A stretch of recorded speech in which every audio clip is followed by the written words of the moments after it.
महर्षि दयानंद सरस्वती विश्वविद्यालय के छात्र संघ कार्यालय का उद्घाटन समारोह सोमवार को प्रदेश कांग्रेस कमेटी के अध्यक्ष और पूर्व केंद्रीय मंत्री सचिन पायलट के आतिथ्य में संपन्न हुआ। सर्वप्रथम मंचासीन अतिथियों में प्रदेश अध्यक्ष सचिन पायलट, नसीराबाद विधायक रामनारायण गुर्जर, पूर्व शिक्षा राज्य मंत्री नसीम अख्तर, प्रदेश सेवादल अध्यक्ष राकेश पारिख, शहर अध्यक्ष महेंद्र सिंह रलावता, कांग्रेस नेता हेमंत भाटी सहित अन्य अतिथियों का कुलपति कैलाश सोढ़ानी और छात्र संघ अध्यक्ष भगवान सिंह चौहान ने बुके देकर स्वागत किया। अनेक कांग्रेस नेताओं और विश्वविद्यालय परिवार के अधिकारियों और विभागाध्यक्षों की मौजूदगी में आयोजित समारोह को संबोधित करते हुए पायलट ने जहां विद्यार्थियों को शिक्षा के साथ साथ अन्य स्वच्छ गतिविधियों में भाग लेने का आह्वान किया, तो वहीं उन्होंने देश और प्रदेश की सत्ता पर काबिज भाजपा की दोहरी नीति को जमकर कोसा। विचारधाराओं की संघर्ष होता है, इसमें नौजवानों की बहुत भूमिका रहेगी और आप लोगों को सोचना पड़ेगा कि आज हमने छात्र संघ का चुनाव लड़कर जीत लिया, कोई हारा भी होगा, हार जीत महत्वपूर्ण नहीं है, लेकिन आपने संवाद किया। भगवान सिंह ने भाषण दिए होंगे आपने कॉलेज में जाके घूम फिर के थोड़े बहुत, तो नहीं तो सीख जाओगे धीरे धीरे। हम भी ऐसे शुरू किए थे, पहले 1.5 मिनट 2 मिनट 3 मिनट, टाइम निकलता नहीं था कि जल्दी जल्दी भाषण देने के लिए भी एक सोच समझ के बोलना पड़ता है, लेकिन धीरे धीरे आप और बातें बोलोगे। बातें जो बोलो, विचार आपके क्या है, सोच आपकी क्या है, आपकी इच्छा शक्ति कितनी है, आपने संकल्प कितना है, आपने और लोगों से संस्कार क्या प्राप्त किए हैं, ये बहुत जरूरी होता है। और अल्टीमेटली जज आपको किया जाएगा कि आपने काम कितना किया है और आपका व्यवहार लोगों से कैसा है। आप सबको साथ लेकर चलोगे। मैं तो आज को कह रहा हूं, आपको जिन लोगों ने आपके खिलाफ भी चुनाव लड़ा हो, जिन लोगों ने आपको वोट नहीं भी दिया हो, आपकी जिम्मेदारी है कि आप उनसे भी बात करो, उनसे भी पूछो कि आगे क्या करना है। जो उदाहरण आज पार्लियामेंट में है उसको फॉलो मत करिएगा। जीएसटी करना ही करना है पास, हमें बात ही नहीं करनी है विपक्ष के कौन है, हमें तो विपक्ष मुक्त बनाना है भारत। ऐसे आप मत करना भगवान सिंह जी, आप सबको साथ लेके चलो। आप तो उदाहरण दो बड़ों को, अनुभवी नेताओं को, मुख्यमंत्री को, प्रधानमंत्री को कि देखो हम नौजवान लोग हैं, हम चुनाव लड़े होंगे आपस में, लेकिन हमारा ऑब्जेक्टिव एक है, हमें एमडीएस को नंबर 1 यूनिवर्सिटी बनाना है। बताओ आपकी क्या सोच है, सुझाव दीजिए। समारोह के बाद पत्रकारों से रूबरू होते हुए पायलट ने पूर्व प्रधानमंत्री स्वर्गीय राजीव गांधी के नाम को हटाकर अटल सेवा केंद्र किए जाने को दुखद बताया।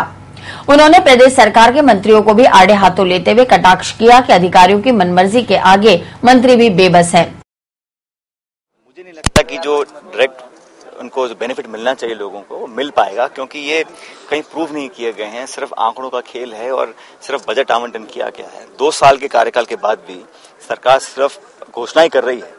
20,000 किलोमीटर सड़क बनाने का काम पहले बजट में मुख्यमंत्री ने कहा था। 1 किलोमीटर नई सड़क उस मोड में नहीं बनी। स्कूल बंद हो रहे हैं, पीएचसीज को बंद किया जा रहा है, पीपीपी के नाम पर सब निजीकरण किया जा रहा है। तो मुझे नहीं लगता कि सरकार का गवर्नेंस में, बिजली का, खाद का, इनका दाम कम करने में कहीं सोच है। और सबसे दुख की बात यह है कि बजाय महंगाई कम करने के, चाहे वैट हो, चाहे सर्विस टैक्स हो, चाहे सेस हो, अब ये म्युनिसिपल टैक्स लगाने वाले हैं, ये गरीबों की जेब पर डाका डाला जा रहा है। और सरकार को चलाने के लिए जो बेबसी मंत्री जाहिर कर चुके हैं, इसके बाद कहने को कुछ बचा नहीं। अमित शाह जी के सामने सब मंत्री बोल चुके कि हमारी को प्रशासन अधिकारी सुनता नहीं। अब प्रशासन अधिकारी नहीं सुनेगा तो फिर आप मंत्री परिषद में काम क्यों कर रहे हैं। और सत्ता का एकीकरण हो गया है, सारा काम मुख्यमंत्री जी अपने पास लिए हुए हैं, लेकिन गवर्नेंस सरकार के बस की नहीं। और 2 साल में ही जनता का विश्वास पूरी तरह से बीजेपी से उठ चुका है। मुझे बड़ा आश्चर्य इस बात का, क्योंकि ये वो प्रधानमंत्री जी हैं कि जब 26/11 मुंबई में अटैक हुआ था तो उस time as chief minister Modi साहब मुंबई गए, प्रेस कॉन्फ्रेंस करी, पाकिस्तान को ललकारा। आज जब सब कुछ उनके पास है, पूर्ण बहुमत की सरकार उनके पास है, जनता का समर्थन उनके पास है, तो पठानकोट होकर भी आ गए, अपने सैनिकों को शाबाशी देकर आ गए, लेकिन अपनी चुप्पी नहीं तोड़ी। 5 दिन पहले वो लाहौर गए, नवाज शरीफ जी के यहाँ शादी का कार्यक्रम था, वहां उनसे मिले, बात करी, और ठीक 6 दिन के बाद पाकिस्तान की सरजमी से इतना बड़ा आतंकवादी हमला होता है जो घातक सिद्ध हो सकता था। वायुसेना एक बहुत सुरक्षित कंपाउंड है, उसके अंदर आतंकवादी घुस गए, 3-4 दिन तक लगातार गोलीबारी हुई और उसके खिलाफ प्रधानमंत्री जी ने चुप्पी तक नहीं तोड़ी, निंदा तक नहीं करी। पहली बार हुआ है कि देश के 120 करोड़ की आबादी के मुल्क के प्रधानमंत्री चुप बिना बताए पाकिस्तान पहुंच गए और कहा कि हमने सुबह फोन किया काबुल से नवाज शरीफ जी को जन्मदिन की मुबारकबाद देने के लिए। नवाज जी ने कहा आ जाओ पाकिस्तान। मैंने कहा ठीक है मैं आ जाता हूं। अब ये कोई मांगलेवास और अजमेर की बात तो है नहीं ये तो हिंदुस्तान पाकिस्तान की बात है।